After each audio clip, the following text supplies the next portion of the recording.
Hello and welcome to Meeting People with me, Amal Pandu. Meeting People is a podcast where I have long conversations with adventurous, rebellious, and sometimes courteous free spirits. Peter, thank you for joining us. Thanks for making the time. Great to have you. The last time we met, it's been a long time, was over 10 years ago, and you probably won't remember the context, but you were giving a speech to a large room full of aspiring politicians. Oh no. Young politicians, of whom at the time, or young people aspiring to be politicians, to be precise in my words, of whom I was one, I confess, and that aspiration has long died. Better, well, yeah, that ship is kind of exactly, yeah. Oh, what was that all about? But no, you someone asked a question. What advice would you give? Beyond what you've given in your talk, and you said, "Give a shit." What do you? Sounds like me. Sounds like you. But what did you mean by that? Who doesn't? Why was that the thing that kind of came to your mind? Because it would seem obvious, but things that are simple, I guess, not always easy. Politics is derided and has been derided for years, centuries. Everybody's been slagging off politicians forever. Yeah. Literally centuries. Now it's just louder because everybody's got a voice through social media. But policy and politics are important because politics and policies affect everybody, whether you're at school, whether you're running a business, whether you're working for a business, whether you're on pension, whether you're sick, whether you're rich or poor, doesn't matter. Politics affects you. And you can be a spectator and you can be somebody who is a victim of it and just accepts it or moans about it. And there's enough people in every pub in the country who moan about politics. There's very few who, as Theodore Roosevelt said, get in the ring and get dusty and dirty and bloodied and get involved. And you can't be involved in politics, and I have views on charities as well. You can't get involved in politics if you don't want to have a result at the end. I gave a keynote speech probably 2013 or 2014 where I said that every speech should be a campaign because every speech should be trying to get something done. It should be a trigger to action. It should be trying to achieve things. And if you're in politics and you're not trying to achieve something, then you're doing it as a job. Correct. And charities, I have a similar problem because they should be trying to make themselves obsolete. But far too many charities, particularly ones in Africa, are almost wanting to self-sustain because keep the gig going. Mission creep. Yeah. Or just keep the gig going because it's a good job and you live in 5-star hotels and drive fancy cars, and that's not. You should be trying to make yourself redundant. And did you see that growing up? I mean, people listening will hear a twang in the accent. Twang, yeah. Something that has a Southern African aspect. Well, first of all, congratulations on calling it Southern African rather than South African. Because Southern Africa is a massive place, and I was born and raised in Southern Africa. I have to say thank you to Madonna because I used to have to explain where I was born and raised in my first 6 years. I was born and raised in Malawi, and I used to have to say Malawi, Central Africa, until Madonna put the supposedly small country on the map, which isn't that small. And that's just a thing that you see in Africa. You see politicians, and you see it here as well, politicians just wanting a gig rather than wanting to get... It's a career. Annoyingly so. Is how much of that is actually a function of the system? So I'm sure a lot of those aspiring people in that room that I talked about wanted to make a difference or had a desire to make an impact, but the system kind of chipped away at them. I'll just have this concession and then you'll get to do your mission. Just do that compromise and then, let me become an MP. I'll do all the hoops I need to jump through to become an MP. Then and every step you're just giving up a bit of your integrity, a bit of your purpose to get to the starting line, and then you've lost who you are, and you've become a part of it becomes a self-sustaining job, and winning is more important. Winning arguments is more important than solving problems. To steal a phrase from a guy called Rory Sutherland, who you probably come across. Yeah. It's a lot of people go into politics with ideological reasons, and particularly on the conservative side, because if you look at the CIA's MICE 4 types of criteria, nobody or very few people on the conservative side go into politics because of money. Money is the first M of MICE. Yeah, what are the other 3? Just to Ideology is the second one. Ego is the third. Compulsion is the fourth. Is the third. Now, most conservative candidates give up a significant amount of their earnings when they become members of parliament. Got it. Most Labour members of parliament, not all, but some, the majority, increase their salary. So most conservatives go in, at least partially, ideologically. But then the system comes. And the system is, the party does everything to stay in power. And there's very few ideologically pure parties who do the signpost of, this is who I am, this is what I believe in, vote for me if you want, but I'm not going to move. Yeah. But is that a bug or a feature? Because maybe there has to be an attrition to stop that I dominating too much, right? To stop someone coming in and overturning century-long traditions that maybe get in the way of some fix that they want to do. So, it's not always a bad thing necessarily. It's a great question. But do you go into a restaurant and they say, what would you like to eat? Or do you look at the menu? Right. It depends. And the worst type of restaurant is one that offers you 3 cuisines, I'm guessing, 4 cuisines. It depends. It depends if you are a weird person and you get confused by choice or too many choices. I've just come back from the States and we have a very finite choice here in terms of peanut butter. You go to the States, you will have not one shelf full of peanut butter, you will have 1, 2, 3, 4, 5, 6 shelves of peanut butter. Too many choices. Yeah. And people get confused by choice. Yeah, there's a great scene. Have you seen the film, not Zero Dark 30, the other one about defusing bombs by the same director? No. And there's, the name of the film is escaping me. Anyone rescue me here? No. Hurt Locker. Thank you, Declan. Declan to the rescue as usual. He's the brain. He's the brain, as you've already said. I'm the voice. He's the brain. So in the Hurt Locker, he kind of noticed, hopefully no spoiler alerts here, but the guy who's the obsessive bomb diffuser who lives through it comes back. He's served all his tours. And he's the one that the other bomb diffusers in Afghanistan think is the weird one. He's the uncommon amongst uncommon people, to use David Goggins' phrase.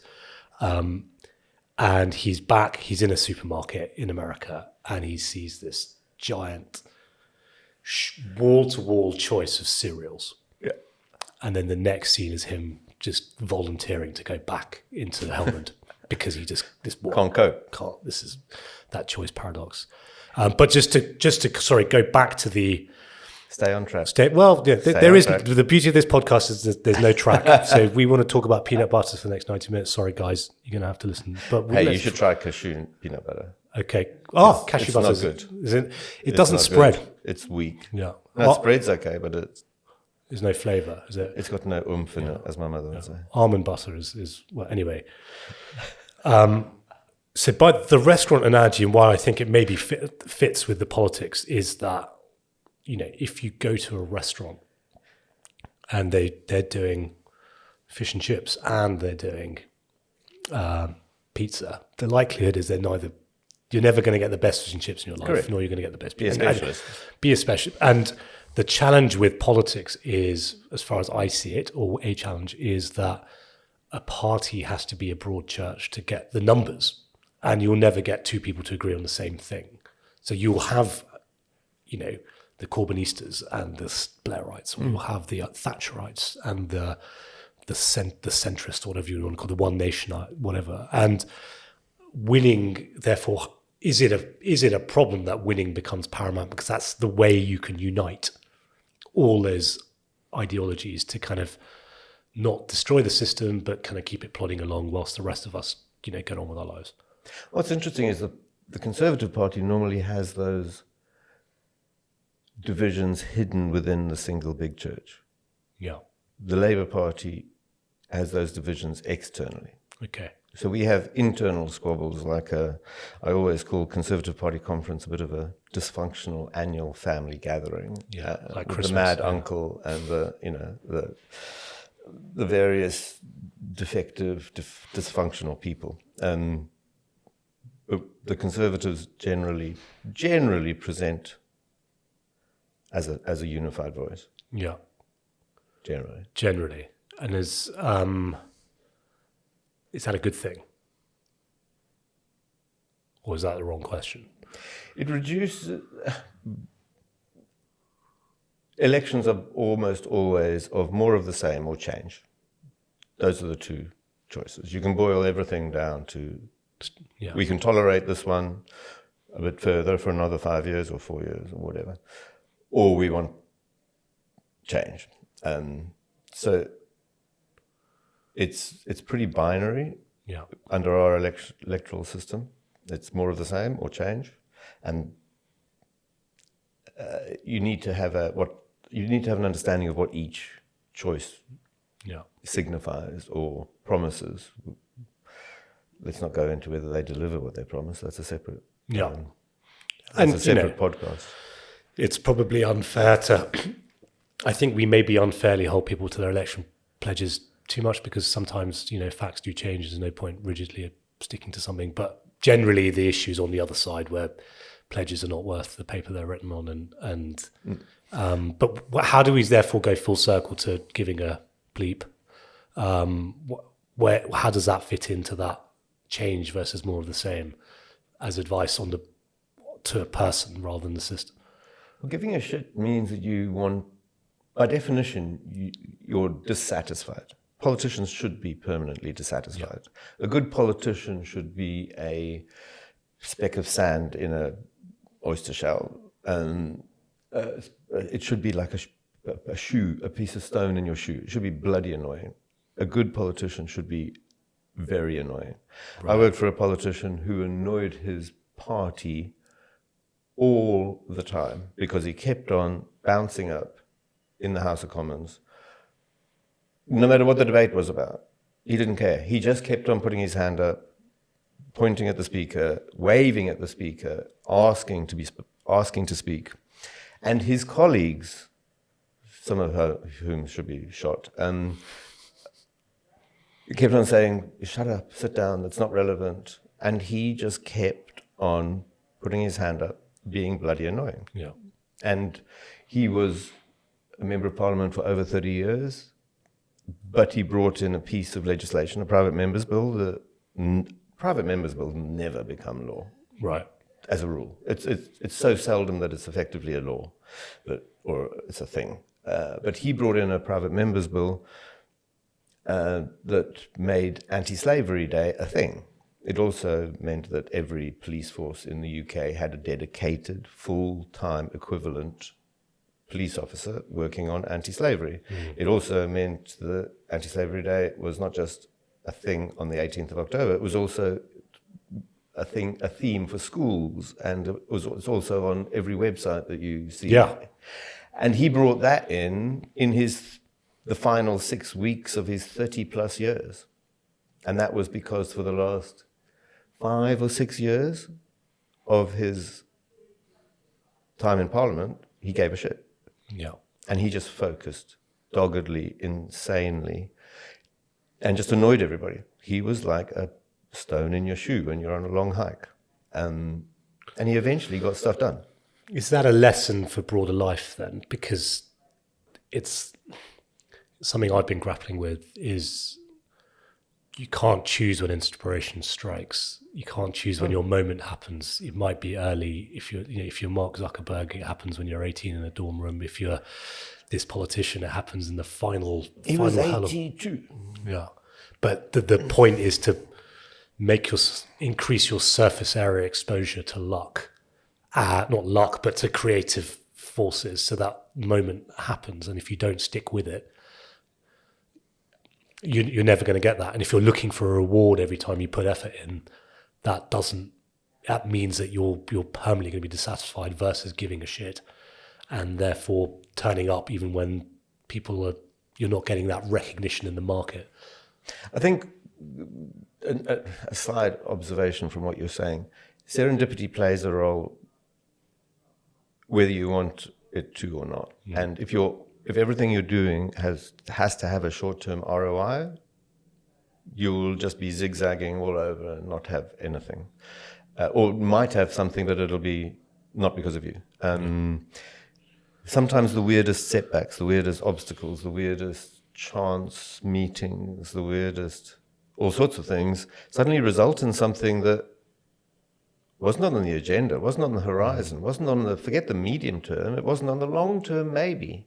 And it just happens. And the openness to embrace new stuff and the openness to acknowledge that you know precious little about anything. Yeah.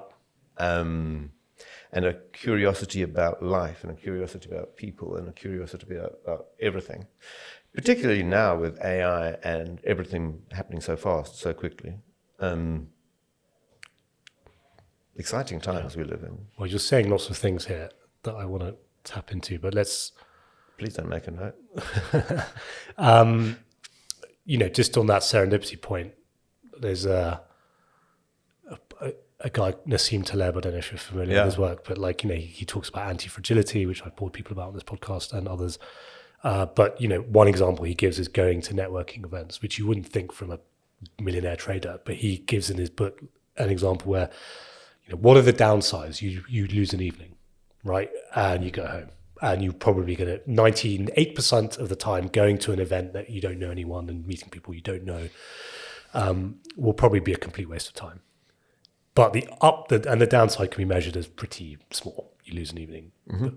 The upside is asymmetric, because you could meet a spouse, or in 10 years' time, a business partner or a client, and you've got to expose yourself to your point. And on the final point you made about curiosity, this is the one thing that I think the world is severely lacking. The foundational kind of quality in a person, curiosity, and generosity is the other one that together can. But do you think curiosity is innate, or do you think that can be taught? I know you've said happiness is a skill before. I've picked up on that, and that is a skill or a muscle that you can train. Is it the same for curiosity, do you think? Or people? Can you hold all of those thoughts while I just talk about networking for a second? Okay, yeah, all right. So talk about this networking. Okay, so the networking and opening yourself up to lots of opportunities, I agree with. I also agree with extreme focus and saying no to a lot of stuff, which is confusing, but that's me. I went to a networking event about 12 years ago, and it was at a big law firm, and I couldn't be asked on the day. I didn't want to. I'd registered for it. I'd paid, it was a thing. I wasn't flush at the time, and I went out of duty to myself. But my heart wasn't in it. My mood wasn't in it. And instead of everybody else was bubbly and effervescent and happy and enthusiastic, I was the exact opposite of all of those adjectives. I was the exact opposite, and I went and sulked by the beer. Got a bottle of beer, and this other guy got a bottle of beer, and he had as much enthusiasm as I did for this thing, and we basically spurned the rest and talked for 2 hours. Without him being there, I'd have gone in 15 minutes, because then I could have justified to myself that I'd been and it wasn't for me, and I'd at least made the effort. Not much effort, but I'd made an effort. And I spoke to him for a couple of hours. During those 2 hours, we didn't talk about work. We didn't ask what each other did. We talked about random stuff. We mocked the people who were networking. We didn't even ask each other's names. Anyway, 2 hours later, this guy and I, it's time to go. We both called Peter, and off we go. We connect on LinkedIn. A month later, if I'd been working for somebody, the next morning my boss would have said, how many people did you meet last night? How many business cards did you get? How many this and that did you get? Was it a waste of my time? I'm not paying that expenses to get you there to meet one person. So I'd have failed in the productivity test. But it was a quality connection, I thought. Anyway, we connected on LinkedIn, didn't meet up. 2 years later, I don't think we even did the sort of fake happy birthday thing that LinkedIn tells you to tell. We didn't even do that. 2 years later, his PA sends me a message saying, Peter's going overseas to the Middle East. I go, okay. Well, we had a good 2 hours. Yeah. 2 years later, he says, I'm in London, do you want to grab a beer? We haven't had a beer for 4 years, 6 years, or whatever it was. Grab a beer. He's got a friend, a colleague with him. And I end up being part of a major football deal. I was a tiny player, but I helped keep this deal on the tracks. And I made some money, and it was a connection, and I'm still in contact with him 15 years later. Yeah. And whereas if you go to a network thing and you come back with a collection of cards, which is, hi, I mean, they're just pitching or selling olive oil, or doing a short-term hustle. So serendipity and being real. Yes. Being real is if I could open an authenticity shop, I'd have thousands of aspiring politicians as customers, all looking to be authentic. What, looking to coach themselves to look authentic, or needing you to tell them, slap them in the face and be authentic? Well, there's a big interesting conversation that we've had recently. Well, it's an ongoing conversation about the difference between millennials and above and Gen Zs, what happened during COVID, and sort of Instagram versus TikTok, the curated versus the long who form. I am.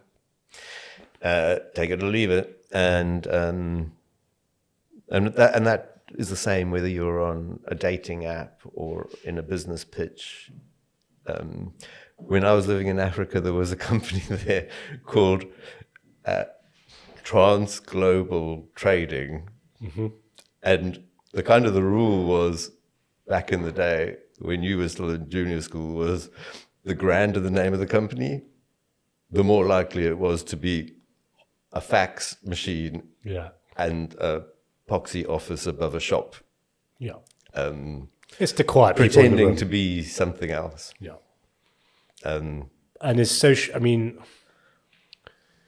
people like to blame social media, but is social media just a reflection of us, human nature? Yeah. It's not the tools problem. It's us.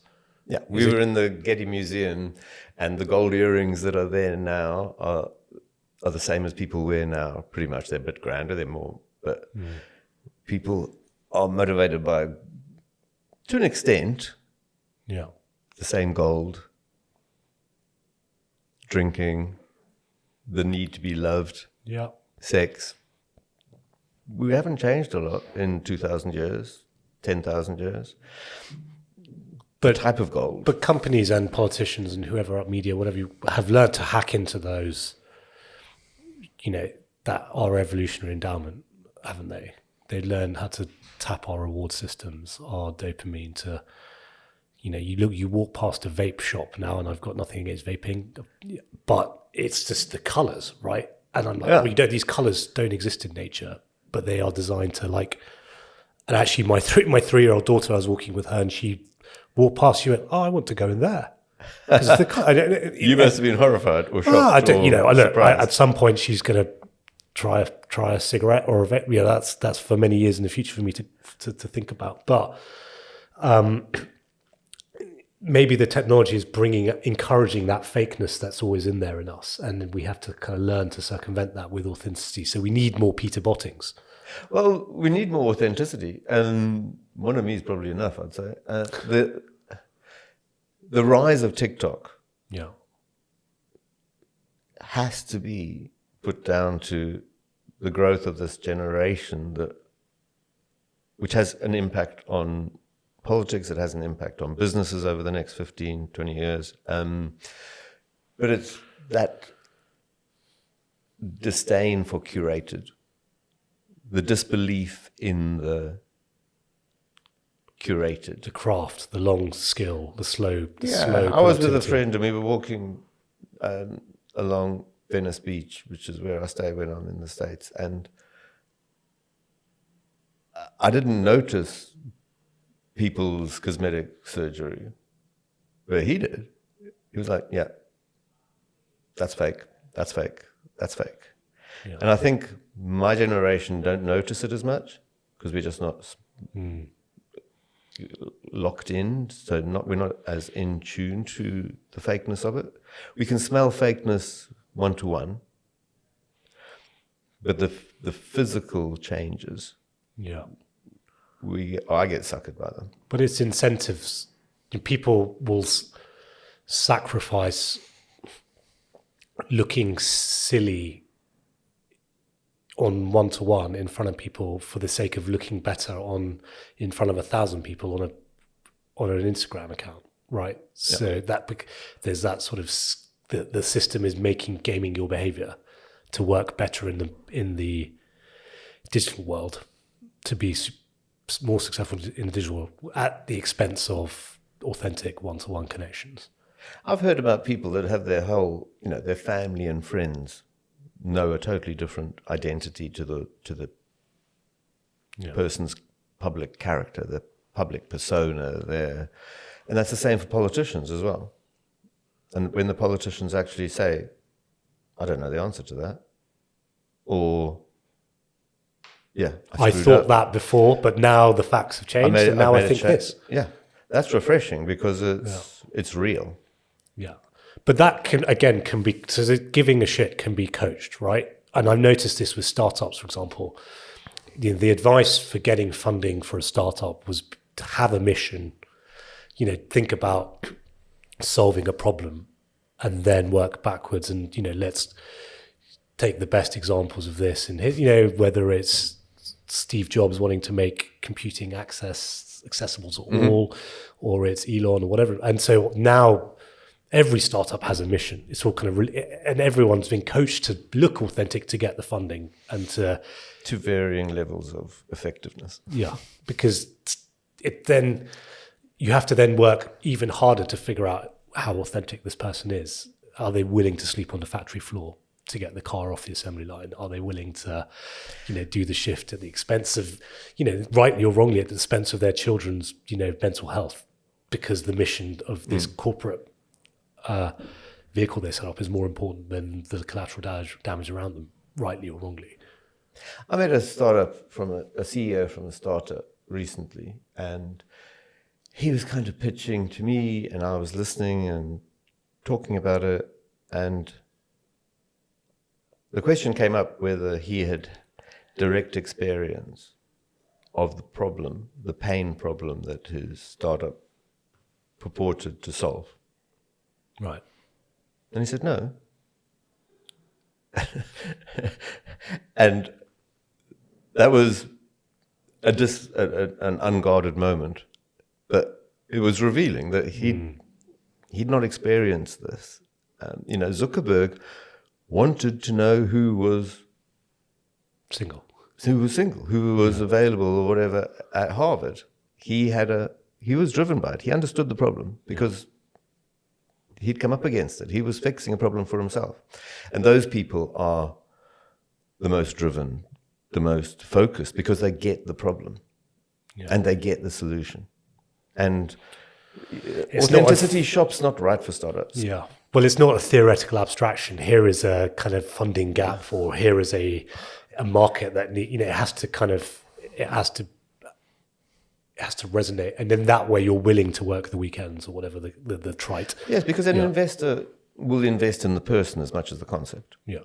And if the CEOs are 9 to 5 a good timer, why would you invest? You'd invest in somebody who's put their house on the line, their everything on the line. Yeah.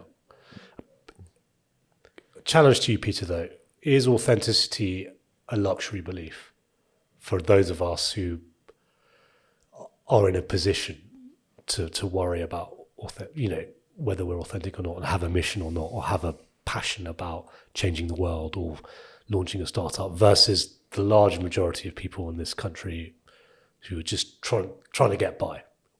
Or is it something that would help them as well? Whether you're looking to get funding for a startup, or trying to get a new job, or trying to get elected, you have to fit in before you can stand out. What I call FISO. You have to fit in first to stand out. Okay. You have to get your hand on the tiller, your hands on the levers before you can use the tiller or pull the levers. You have to do that. But you should be doing it for a reason. Okay. And sometimes that reason isn't a tangible, tactical, very specific thing, but it should be a direction. There should be a direction. Right. Particularly in politics. It's, what's your political sat-nav? Is this something that you're unhappy with?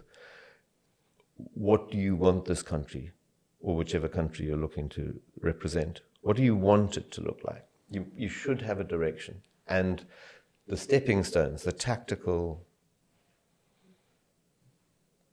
pieces of legislation or barriers that need to be got rid of, or safety things that need to be brought in, or whatever, they become part of you need to think goal, strategy, tactics. It's not novel. It's Sun Tzu's been around, his teachings have been around for a while. Yeah. And people don't necessarily always get to the tactical without understanding the strategy. Okay. Interesting. Or confusing. Well, do they therefore need some help? Is it helpful to have some sort of external force to guide or to bounce ideas off? And the example I'd give is, I work in the investment industry primarily, and there's a new burgeoning movement. An investment manager or a portfolio manager is a professional, a decision maker. If you're a professional sportsman or sportswoman, you would have a coach because you're a professional. If you want to be a professional, you need someone to coach you, to keep you honest. They don't tell you what to do, but is coaching something that everyone should do, or is it something that for some people it's not suitable? Do they need to have a mission first before they get the coach? Don't ask me. Ask Eric Schmidt. Eric Schmidt of Google said, I think verbatim, everybody needs a coach. Yeah. Bill Gates, Microsoft, said everybody needs a coach. Warren Buffett, everybody needs a coach. So anybody who says that they don't need a coach, that's fine, as long as you're more successful than any one of those three. Everybody needs a coach. Not necessarily for coaching. Not for what the people think about coaching. Sometimes it's also for helping you look in the mirror. Yeah. We too easily go into silos or echo chambers where our beliefs are never challenged, our thoughts are never challenged. We're never asked to explain why, because we only hang around with people who think the same as us. And or say yes to us. Or say yes to us, absolutely. And you should never hire somebody who says yes to you. You should, the best people on boards are people who challenge and support. Both of those words, challenge and support. But most bosses want support only, because challengers become known as difficult people, tricky people, troublesome, and So the trick to being a good board member is to do both.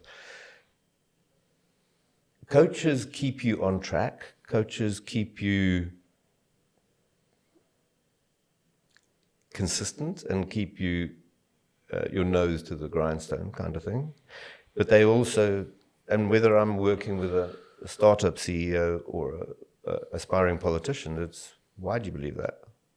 Why? And I help them think about, some people say, what's the right answer to this? I say, no, what's your answer? I help them think about these questions and then answer the second question, the third question, sometimes the fourth question. Yeah. And sometimes they move positions because they've never thought they've never thought that deeply. If you hang around with people who all think the same as you, you go into that's sound, or that's, and they assume the labels often without thinking. Yeah. So you're addressing the tribalism bias in some respects. The tribalism, but also not just the tribalism, it's the tribal thinking. It's the lack of thinking. The copy and paste label without understanding what that label actually means, without understanding what that signifies and what the direction means, and thinking it through. What would you say then, and this is, something that I've told myself, I'll get a coach when I can, when I can afford, when the business is doing well enough. Is it a false economy to think like that? Yeah. Every step you make, every investment you make, every decision you make, I make better decisions when I have somebody who I can bounce those decisions off. Yeah. Whether they're in a formal coaching position or they're friends who actually care. Have your best interests. And the difference, the value that a coach brings is that most friends and family don't want to hurt your feelings. They say what they think you want to hear. And the best people for me to coach are professional sports people or professional musicians or people who have been either of those things, because they first of all understand the role of a coach, that you can't outsource the work to the coach. The second thing is that they don't want validation.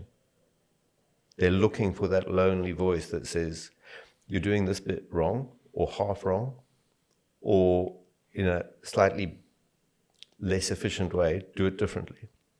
And I heard a great speech by a very good speaker who was a silver medalist for the UK in diving. And he's got a very funny line. He gave a speech standing on a chair in front of a senior leadership team of a FTSE 100 company that I was working for, the CFO, at this event. And he said, I used to be famous until bloody Tom Daley came along because he had a silver medal in diving. But he's also Tom Daley's mentor. And when he met Tom Daley was 7 or 8 or whatever. All of the other kids in this diving school or diving club or whatever, they wanted this guy's signature. There was no selfies at that time. They all wanted a signature. Sign the T-shirt, sign this, sign the book. Tom Daley didn't care about signature. He grabbed this guy by his hand and said, come watch me dive. And he got up on the board, dived, came up to this guy and said, what did I do wrong?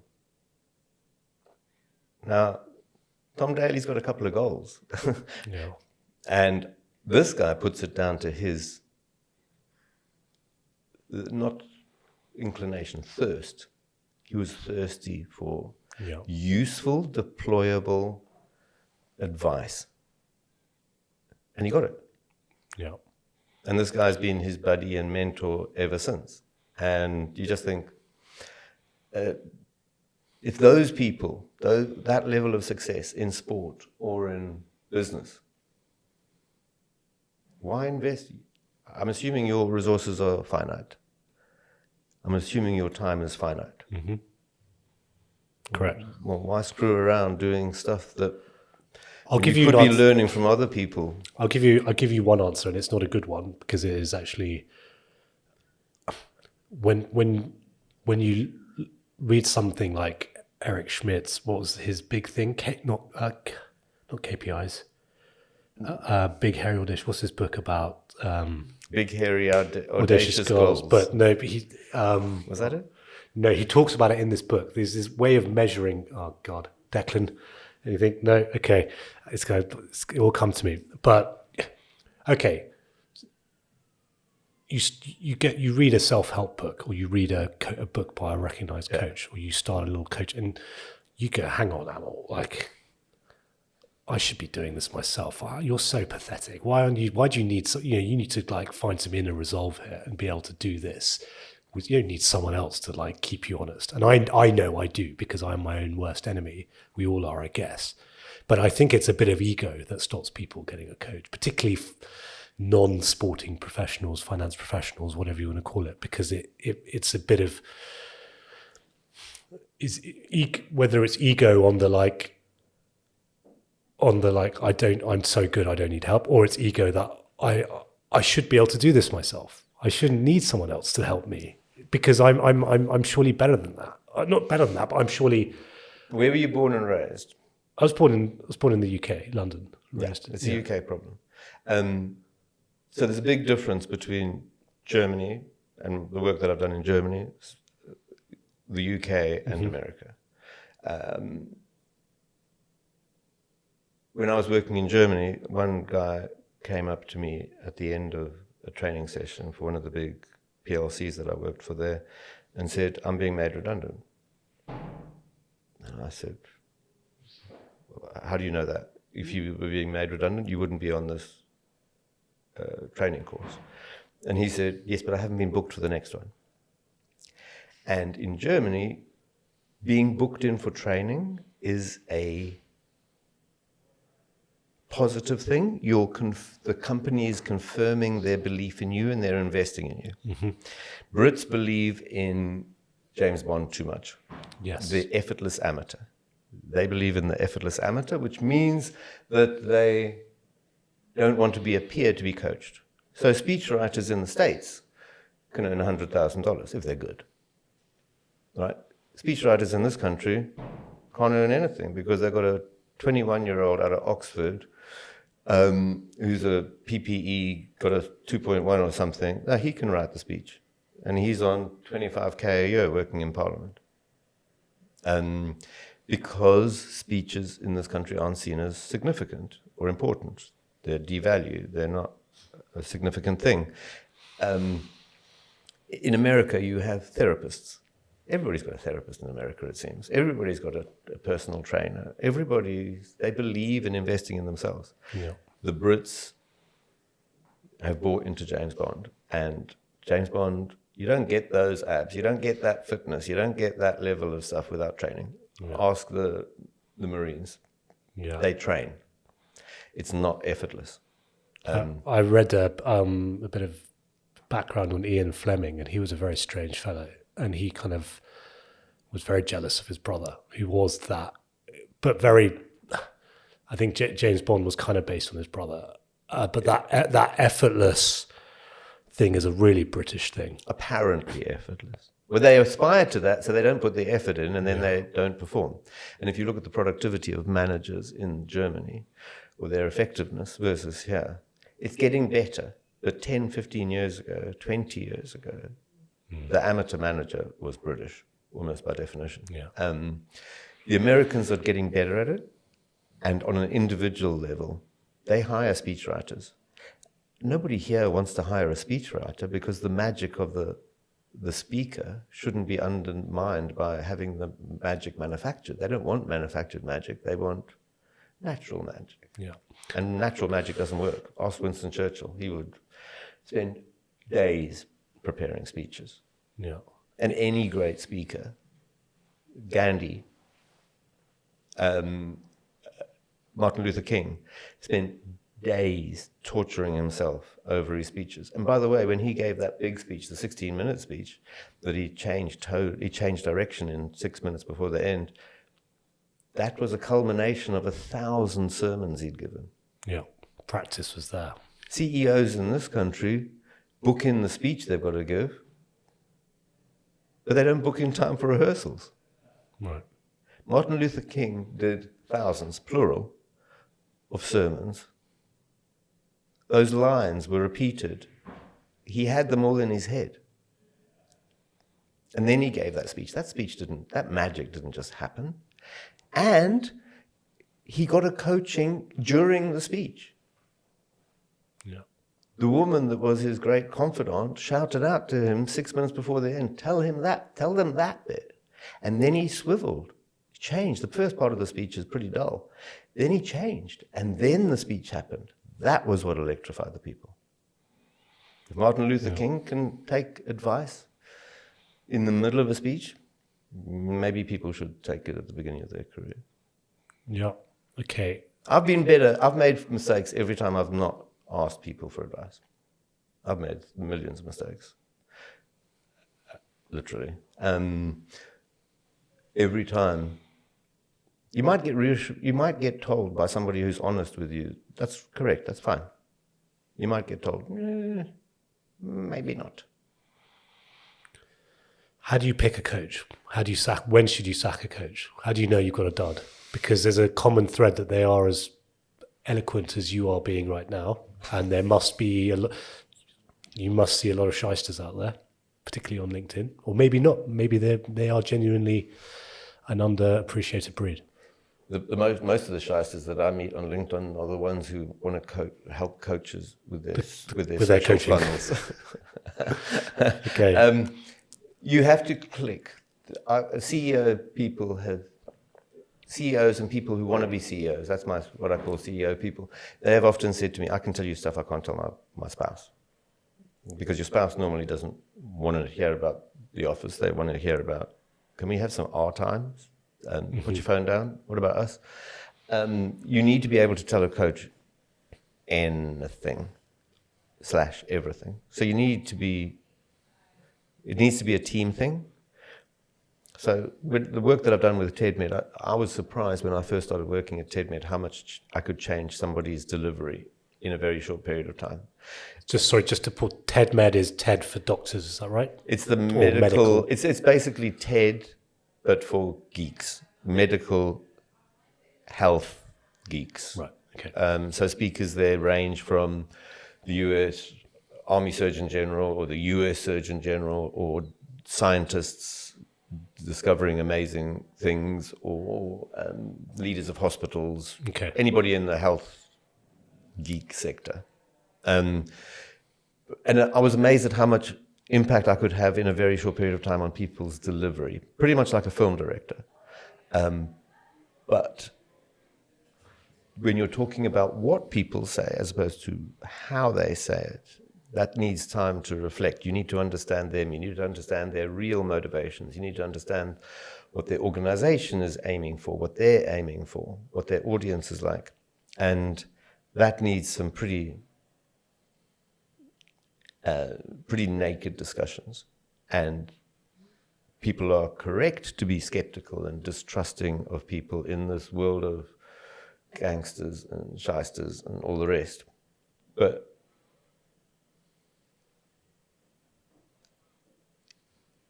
I'm not sure how you find the right person, but you need to get to a place where you feel comfortable. So where you know that you're not going to end up in somebody's after dinner speech where they're talking indiscreetly about you. Mm-hmm. You know where they have some level of experience in your sector. You know that they have your best interests at heart. You know that they are in we mode with you. Yeah. So they shouldn't be competing with you. They should be in your gang. Okay.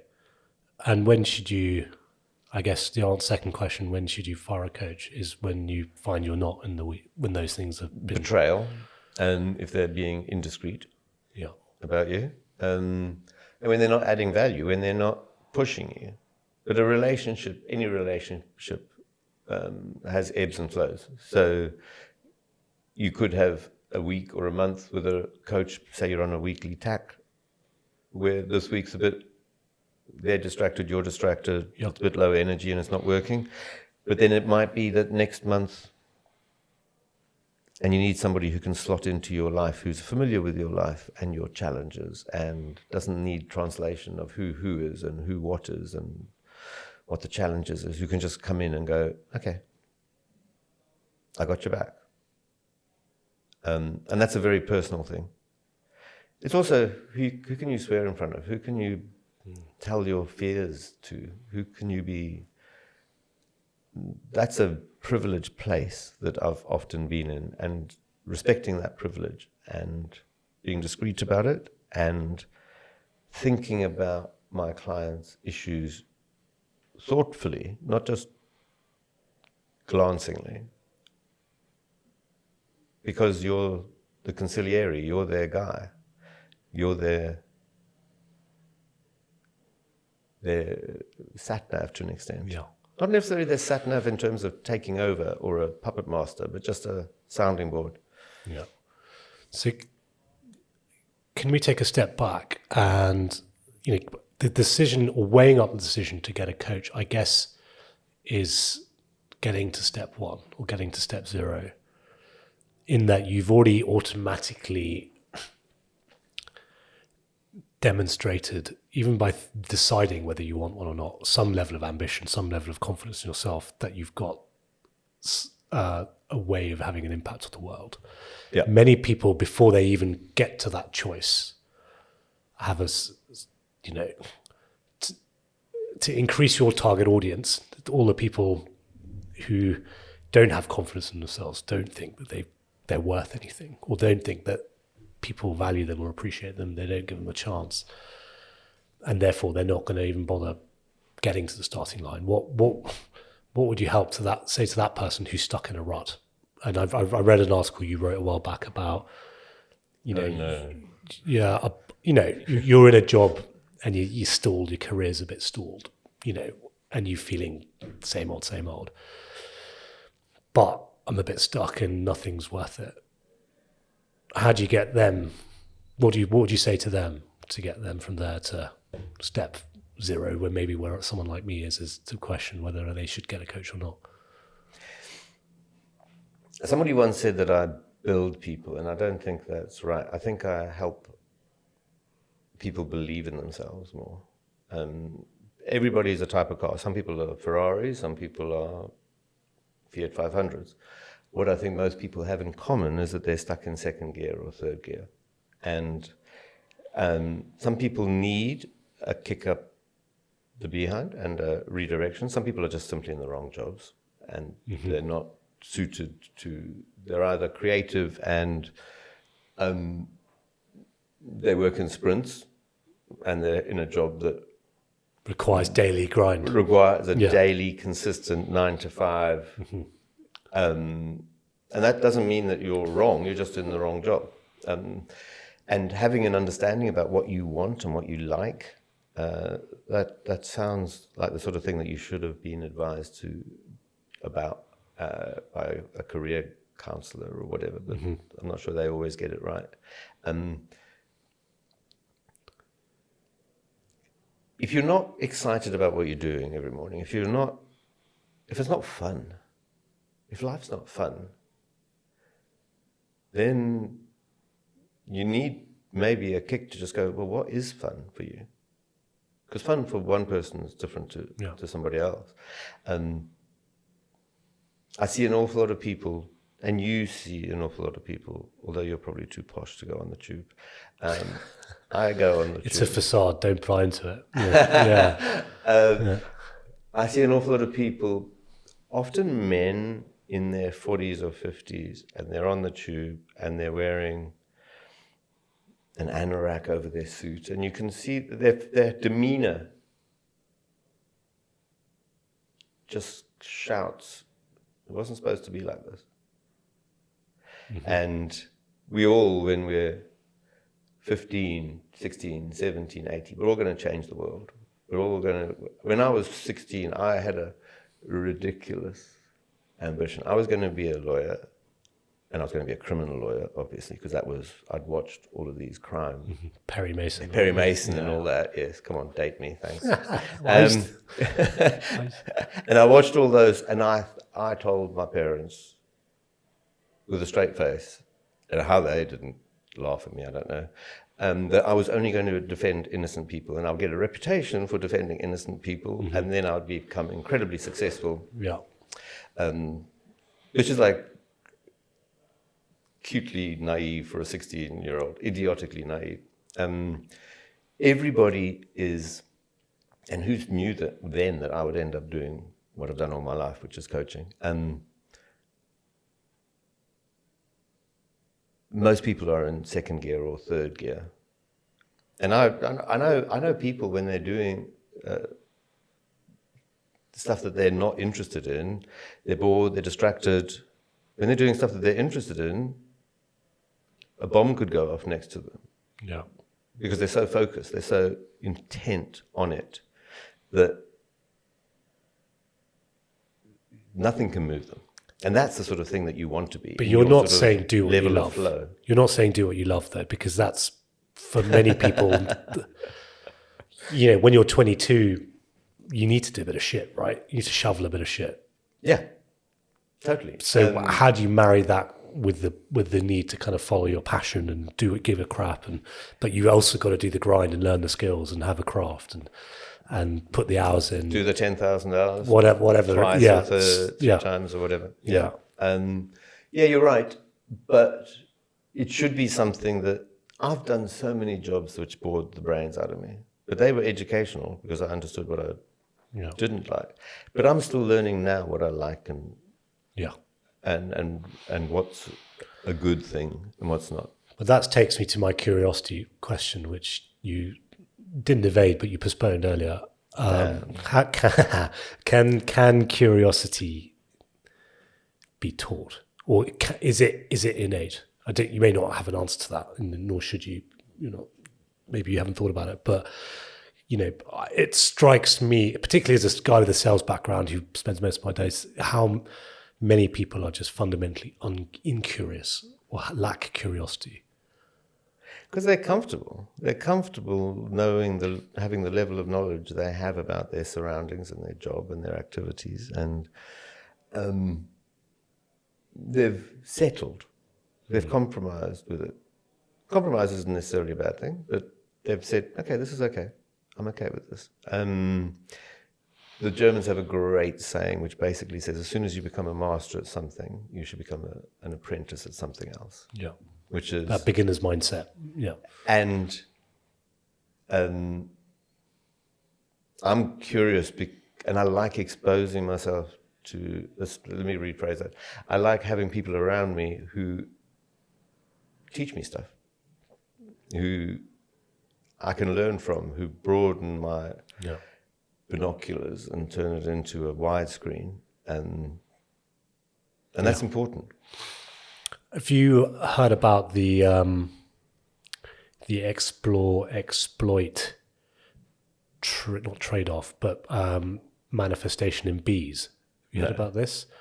So again, I've been listening and reading way too much Rory Sutherland. So Rory, this is hat tip to you. But 20% of the bees don't obey the waggle dance. So the waggle dance is where the bees point to each other where the nectar is, where the flowers are. So they go, this is the way, it's waggle dance this way. But 20% of them don't. They just go off. And they come back, go off, come back. And every now and then, those 20% find a new source of nectar. And so they're the explore bees, and then the majority are the exploit. Now, the scientific, rational thing to do is when you have a resource, you maximize your ROI and you exploit the shit out of it. But the problem with that is that you deplete it and you have nothing left and no one's gone out. And maybe I need to make peace with the fact that there's a lack of curiosity in the world, because we're not all meant to be curious. And some of us are. And if you're not, that's cool. You're the exploit camp. But you get that few who are, whether we call call them ADHDs or autistic or where on the spectrum is the thing that people like chucking out, or they're just fundamentally just that they want to go out and just explore, not exploit. Is that so? Maybe it can't be taught. What would you say? This is such an interesting question because I've recently discovered that I'm ADD. I don't have the age, Yeah, but unless I'm late. But ADD is people, I think, have a challenge because we are explorers, but we have to sometimes stop exploring and just get down and do stuff. Mm. And when you're a single person and you're, as opposed to being part of a community where you have to do both, where you have to explore and deliver output, Yeah, that's a challenge. Because unless you've got the luxury of a team, a significant team of 9-to-5ers who just carry out stuff, you got to do both. I think what's kind of fun is screwing with the algorithm and doing it on purpose. Because if you're on TikTok or Instagram or any of the social media things, they can very quickly put you in a tribe, and then they feed you what that particular and then you algorithm. become Yeah. You get audience capture, And then you're not exposed to new stuff. yeah. But screwing with the algorithm where you purposefully search out stuff that is not what you're normally looking at. And the algorithm goes, that's interesting, I didn't realize. And then it starts showing you different stuff. And I think passive scrolling is detrimental. I think if you're actively screwing with the algorithm on a regular basis so that you're exposed to new stuff. And I like going into museums with people who know what they're talking about because I'm being exposed to different stuff, different ideas, different concepts, different stories. And but I have to get my butt out of my armchair and go and do it. And online, you have to do it as well, so that you're not, this person is in this tribe or in this whatever. I'm just going to feed them that. And almost everybody, I would say, a lot of people, I think, don't do that, and they just passively consume what the algorithm Most of us, I'm sure, presents. Yeah. And screwing with the algorithm, I think, is fun. And it exposes you to different stuff, interesting stuff that you never knew that interested you. Or Is one antidote to... And by the way, genius comes not from genius. Genius comes from when you mix two disciplines. Yeah. When you're good at this thing and that thing, and you bring them together. That's where suddenly breakthroughs happen. Yeah, because if you're the engineer that's worked on that piece of coating your whole life, you'll say it can't be done, and someone else, an external, can't be done. Yeah, it can't be done. It can't be done in your experience. Yeah. I've got a friend who listens to the podcast who's like, please, can you not talk about Steve Jobs every podcast? And it's very hard. But the other one is double click. I found myself saying can we double click on that? And I have to pay a £10 fine every time I say, let's double click on, say, I've... Think of all the money that you could invest in coaching. Yeah. Well, where was I going with that? Yes. Is one antidote to helping you not be a slave to the algorithm or being a slave to the status quo or your sofa or your job, being aware of the power of storytelling. Because if you are aware of the power and the importance of storytelling, you therefore seek out stories. And by seeking out stories, you're going to find things that you don't know. You'll think that my answer would be yes to that, but it's not. It's no, because you're asking slightly the wrong question. Okay. First of all, we all do this routine stuff. When we walk to work, we use the same path. We go the same way. When we go for a run, we do the same route. Mm-hmm. When we drive from A to B on a regular basis, we use the same route. We do it all the time. Taking different routes, that was one of the great things about being owned by Jack Russell for 17 years, was he was like, let's go a different way. Okay. And sometimes I would just go, you take the lead, which is probably not what you're supposed to do with the dog. But I explored whole parts of Southwark because the night before there was an interesting smell going that way. And we went on exploration together. And storytelling is good, but you should be listening to other people's stories. Right. Not your stories, not the stories of people like you, not the stories from your background or your socioeconomic background, or your race or your whatever. The people from different perspectives. So storytelling, yes, but if you just listen to your own stories, you just go down the same algorithm. But I thought stories transcended backgrounds. They're As a fundamental. power, as a device, yes. Yeah. But there are different stories.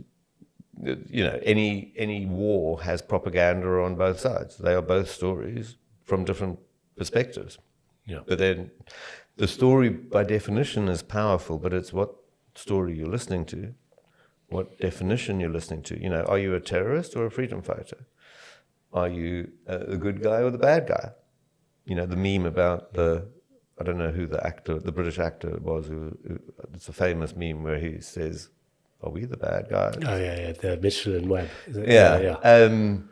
It's looking at the other perspectives, looking at other newspapers, not just having one primary source of information, and using trusted information from various perspectives. And not... I think we've all...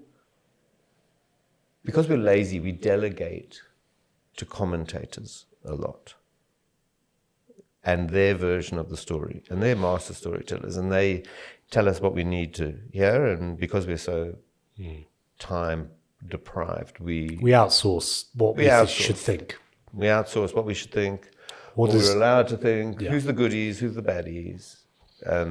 What does Douglas Murray or Jordan Peterson tell me I should think, and I'm going to go and write you. And we just delegate it to them, and they have enormous power, which they don't always wield correctly. Yeah, because they have a job which is selling inches or clicks, so they're not. However much they claim to be independent tellers of the truth, they're not. Yeah, they're commercial entities, and they're selling inches, and they're selling clicks, and people will only publish them if there's enough clicks on their. If they don't get clicks on their articles, nobody's going to go and click on a moderately articulated headline that's balanced and looks at both sides. Who's going to read that? No one. Yeah, one of the things the opposite of a good idea can also be a good idea, which basically means that our entire political discourse is set up for failure because we're looking to battle each other, win arguments. OKRs, by the way, OKRs. Does that ring a bell? Objectives and Key Results. That was the Eric Schmidt book. So that came almost instantly to you. It was a nice lag there, but we've got time. Sorry, just checking. We're not going to overrun our. Bored already? No, I'm not. We need to be out of the room at some point, but we've got plenty of time. So yes, objectives and key results. That was based on the founder of Intel, and now his name's gone from my head, and he'll come half an hour later. But he was huge. He was his influence on only the paranoid people survive. like Andreessen Horowitz, all of those people who are now players, massively influenced by him. I can't remember his name either, but his impact, his ripple was. I've read his book, Only the Paranoid Survive, and it's brilliant. Can someone look it up? Thanks. Yeah. Okay, can you just spend 90 seconds, or as long as you need, articulating why an executive or anyone should understand the power of stories, or be aware of it and appreciate it? Jack Welch, who was the CEO of General Electric, pretty much transformed General Electric, I think, during his tenure. X grew. Well, I'm not sure that's the right verb, but you know what I mean. He said that the whole job of a leader was brand. Nothing's more important than brand.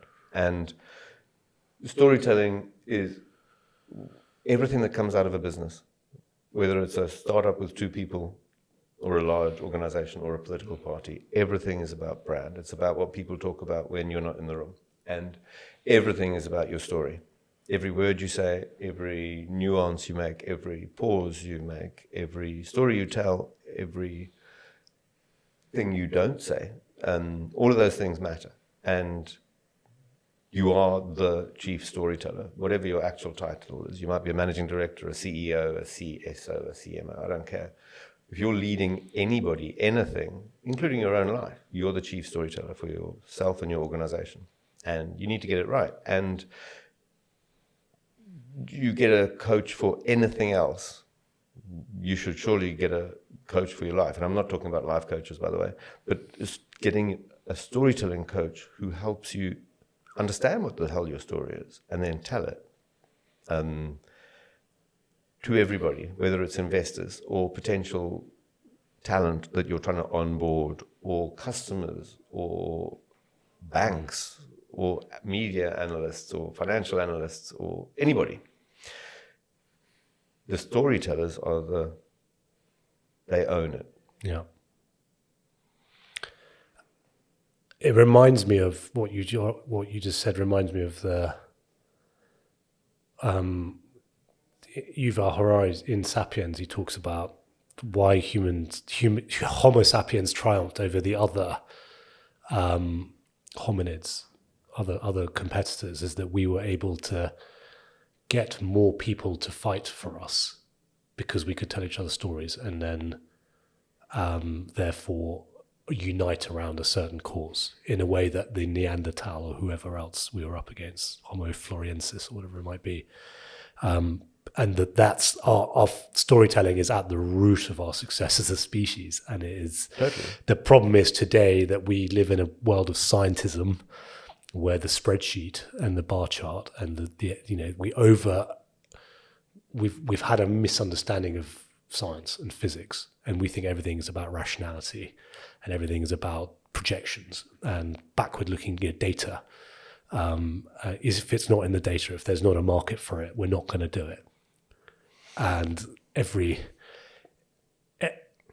successful business that's gone on to disrupt has had a really, really shit set of backward-looking data to support it or justify it. But through will and through a good narrative, they've been able to transcend that.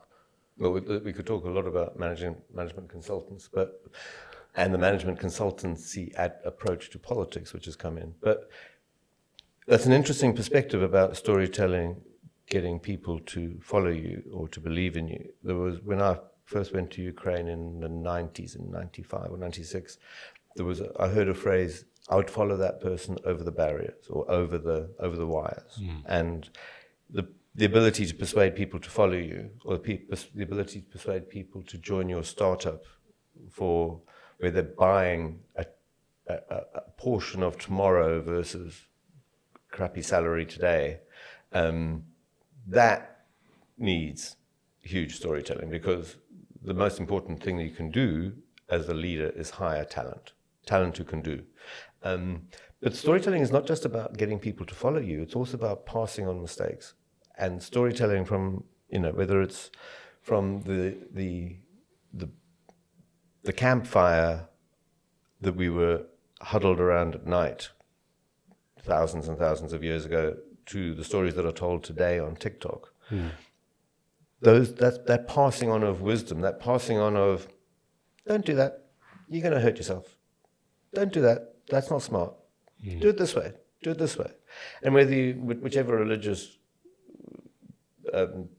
belief you have, all of the stories that are in those beliefs, they are all about, don't do that, that's not going to be good, that's not good for the community, that's not good for you. They're all stories. And storytelling has helped us survive in that way as well.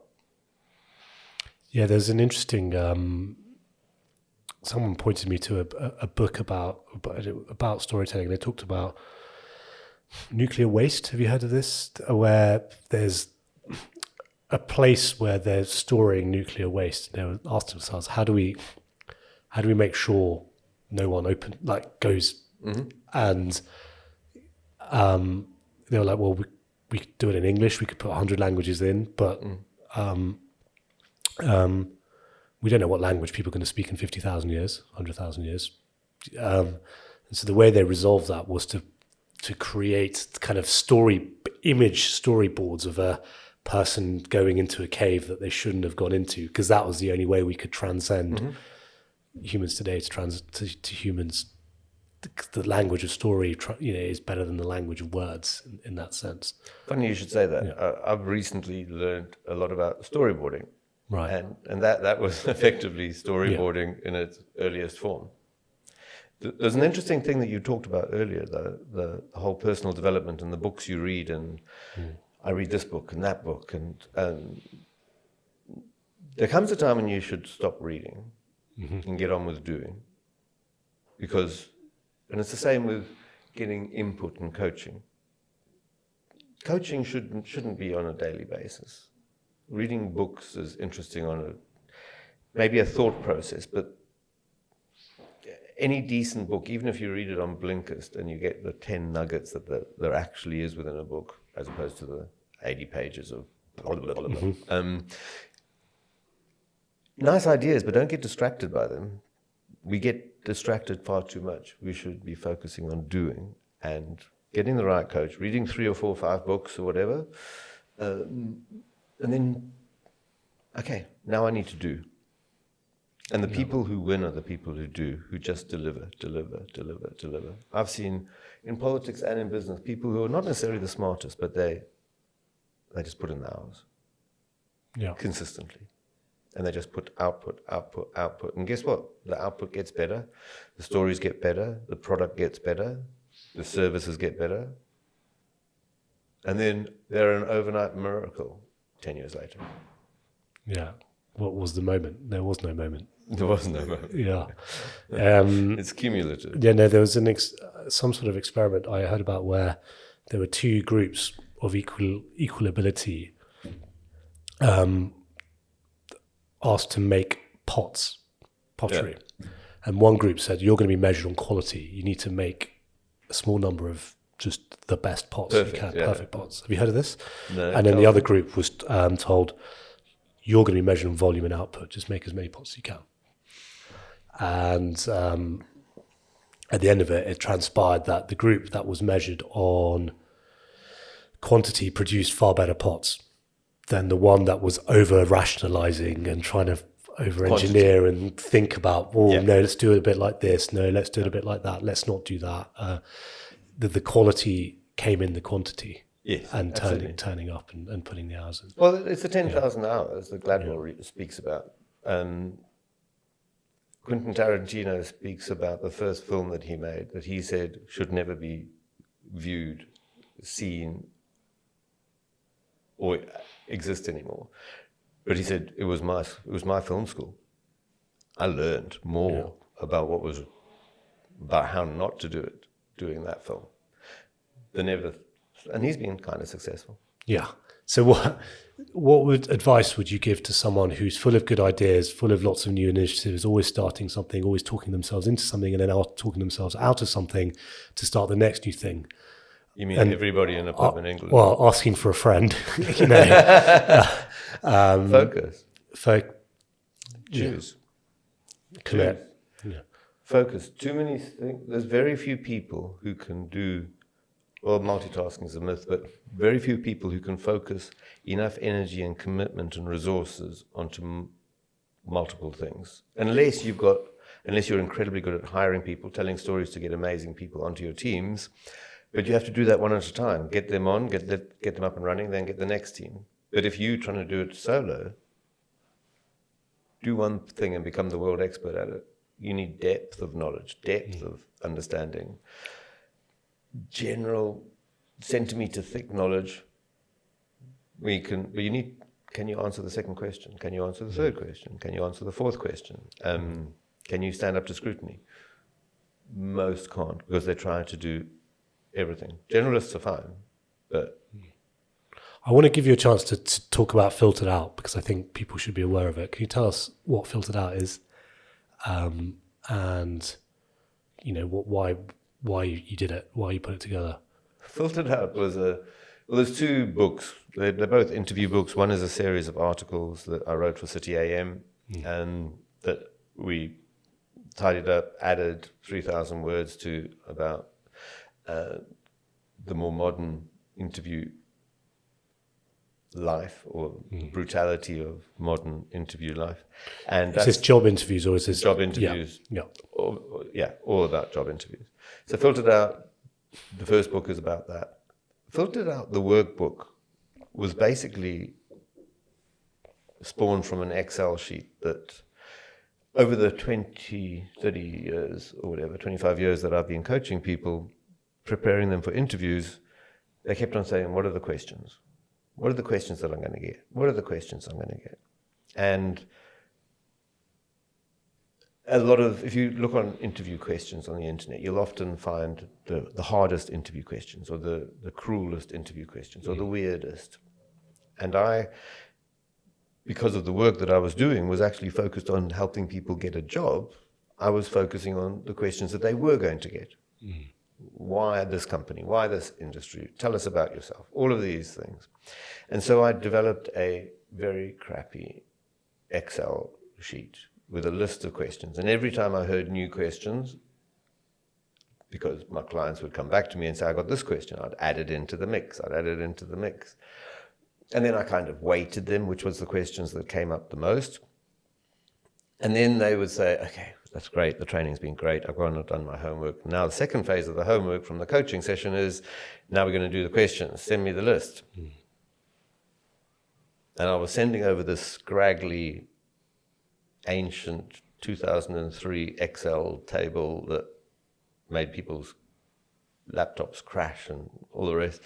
And then I took the 45 most frequently asked questions, I turned it into a workbook. So on each page, on the first page, there's the question.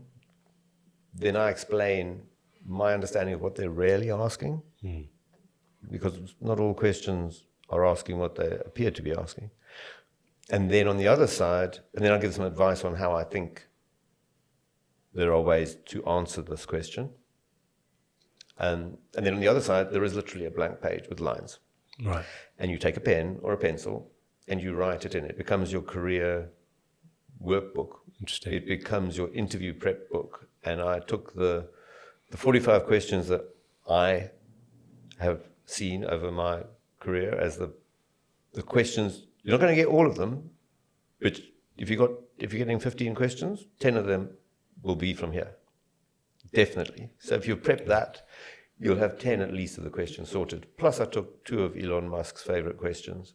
Yes. And added that. So there's 47 questions. If you do one of those a day, in a month and a half, you will be in a totally different place in terms of preparation for an interview. And you'll also have looked in the mirror a bit. Yeah. And sometimes people read the book and say to me, I've decided to change careers. Yeah, or change industry because you made me think, which is a result on its own. Yeah. What are Elon Musk's questions? You have to buy the book. Okay, good. It's very affordable. Yeah. It's a very good investment. Filtered Out, available on Amazon. It is. What's your definition of populism? Do you have one? I detest the word populism because it's by definition a negative word. And we've had discussions about this, about democracy surely should be popular. So what is a populist somebody who's bad by definition? So it's become a negative, or maybe it was always a negative, somebody who panders to the populace, to the population. So there's a back and fro about that. Yeah. What I do say, though, is that politics, by definition, is about words and numbers. There's 2 things. It's about what you say and what numbers of support you can get based on your story.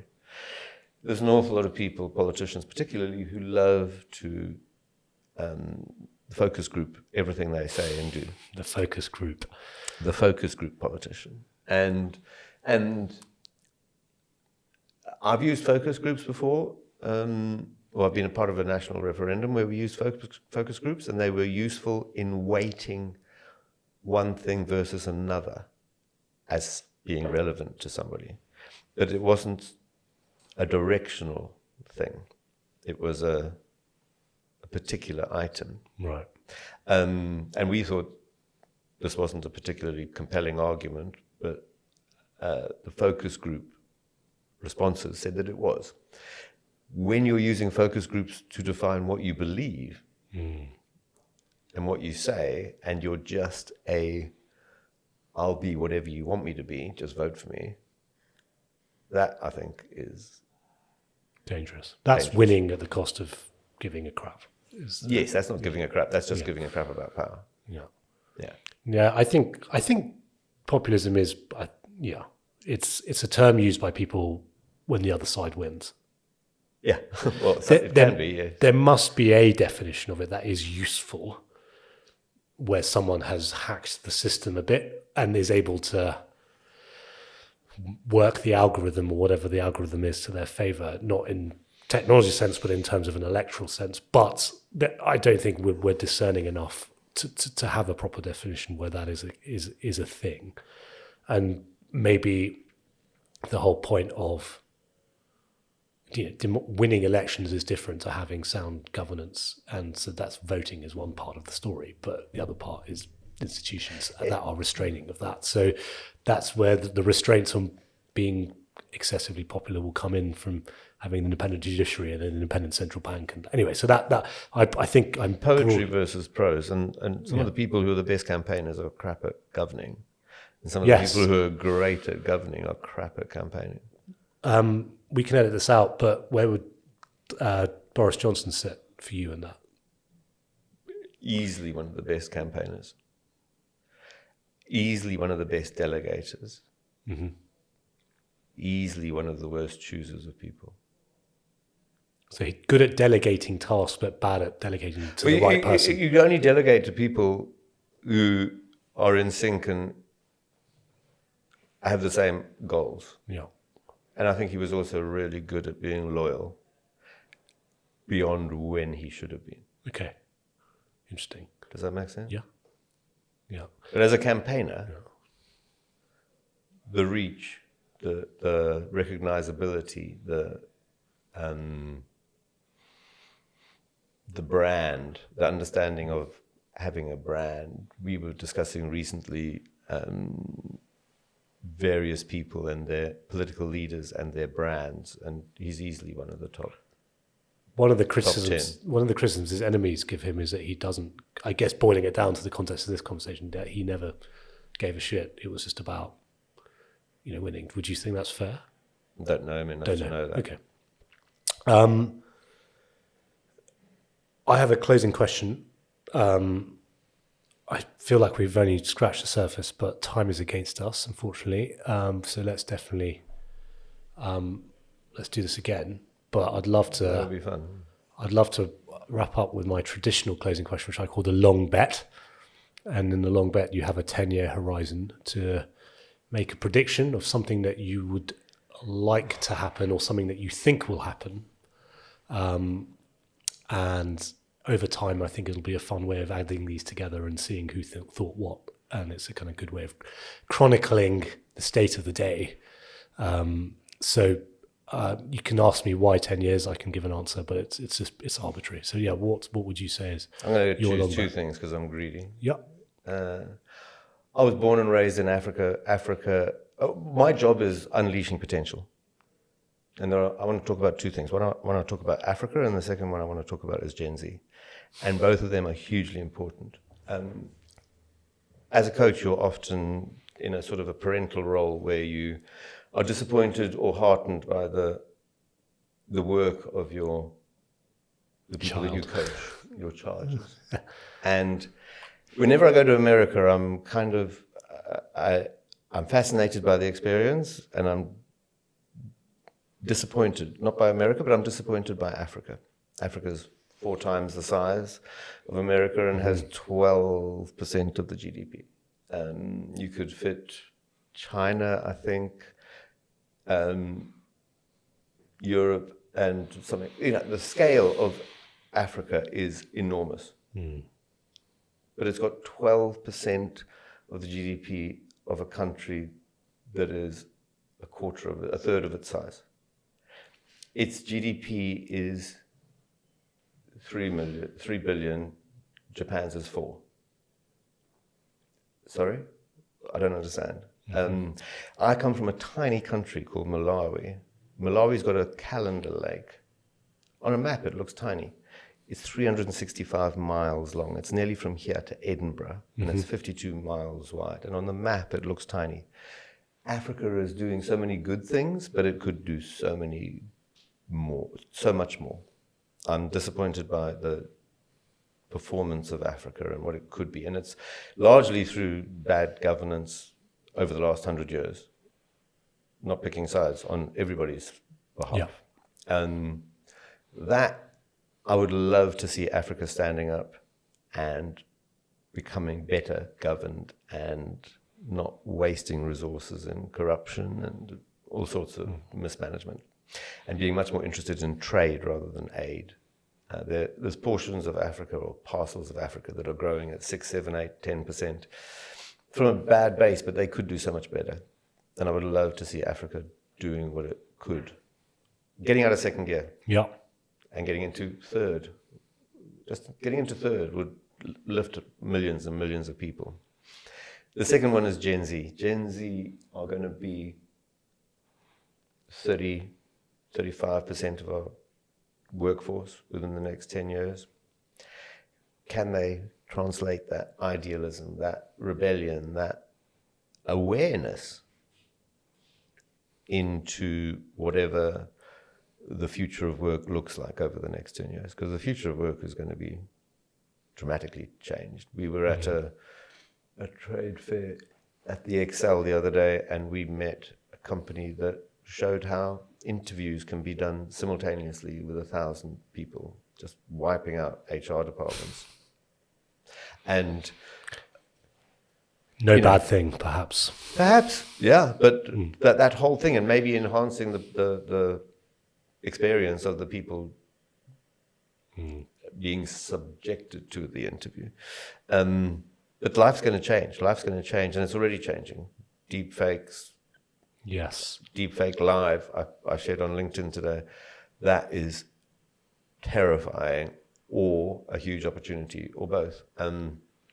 So if Gen Z, that generation that's about to come up, that's already edging into the workforce, whether they can turn that idealism and that self-awareness and that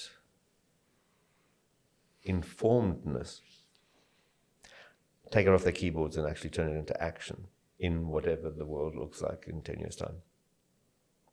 Yeah, it's tempting to beat up on Gen Z for sure. I find, I heard this term. Super easy. I heard this term that Gen Z. today. Yeah, there's a bit of that. Is this just normal? Young, but on steroids because of TikTok and Instagram, perhaps. But, I had a term, time blindness, which I'd never heard before. Have you heard of this? No. So time blindness is a Gen Z term, basically making it a disability that to keep time. I can't keep time, and it's timekeeping is something that I can't do. It's a disability of mine. So will you be tolerant of me in the workplace because I've got time blindness? I'm going to turn up late quite a lot, and it's sort of like that's the classic, I'm allergic to the phrase "I can't" without adding the word "yet." You're pathologizing. Maybe Gen Z has a habit of pathologizing important life skills that they don't want to cultivate. And maybe that will change when they collide with reality. You and me and every normal person, most normal people, were rebels at 15, 16, 17, 18, 19. The youth of today is not a new concept. And we just can moan about it now louder because we've got social media to bitch about them using their social media. Yeah. I don't think there's a big change, actually. But they're going to be a significant, articulate, intelligent, informed, depending on how much, what their sources of information are. It's what they do with it, because they are entering the most hectic, fast-changing. To be honest, when I was a kid, if we didn't do too much, not a lot of stuff happened, because the pace of change was so slow then. Mm-hmm. The pace of change is so slow now that if people aren't getting involved in changing things, and they're just observers, it's not going to be well. It's not going to be good. Well, what worries me is... and they'll leave the power in the hands of old men. Yeah. And that often leads to war. Well, stepping back from war, helicopter parenting is the kind of thing that worries me. I overcoaching your children as a parent, to win A. If you do A, you'll get B. There was a speech given by their CEO of NVIDIA recently to a bunch of Stanford students. It's very interesting. He said, "I've got my special power is I've got very low expectations. So when I'm hit with adversity, I can overcome it in a way. Whereas a lot of you I'm paraphrasing for him, but a lot of you in the room, you've been told from a very young age, if I do A, if I pass this exam, I will get B. If I get into this university, I will get this job. And then the moment you start a business, or the moment you make a decision in the marketplace, A, if you do A, that equals B doesn't happen.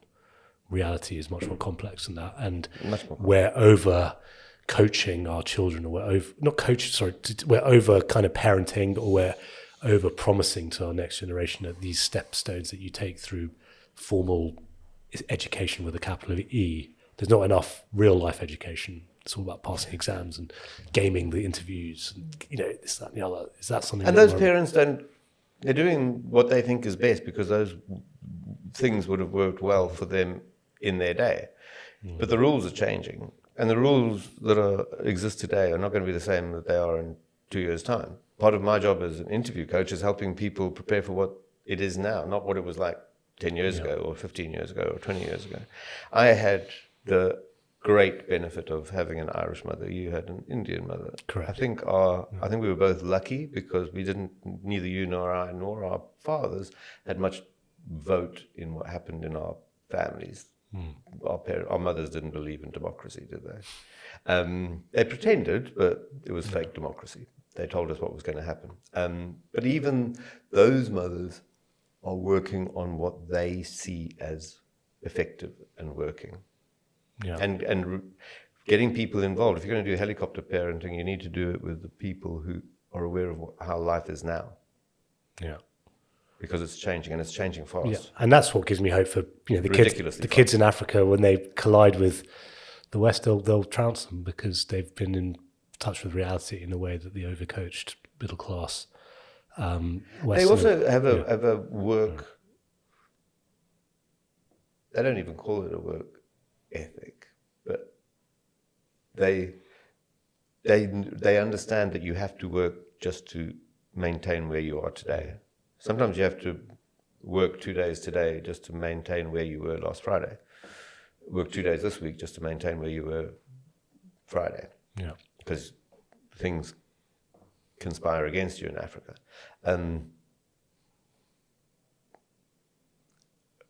Consistent work in whatever thing you do wins. Let's call it a day on that, I think. Peter, thank you so much. Where can people find you? peterbotting.co.uk? Yeah, I'm pretty easy to Twitter? Twitter, Peter Botting. Thank you, Peter. I really appreciate you sparing the time, and let's have you again soon. It was fun.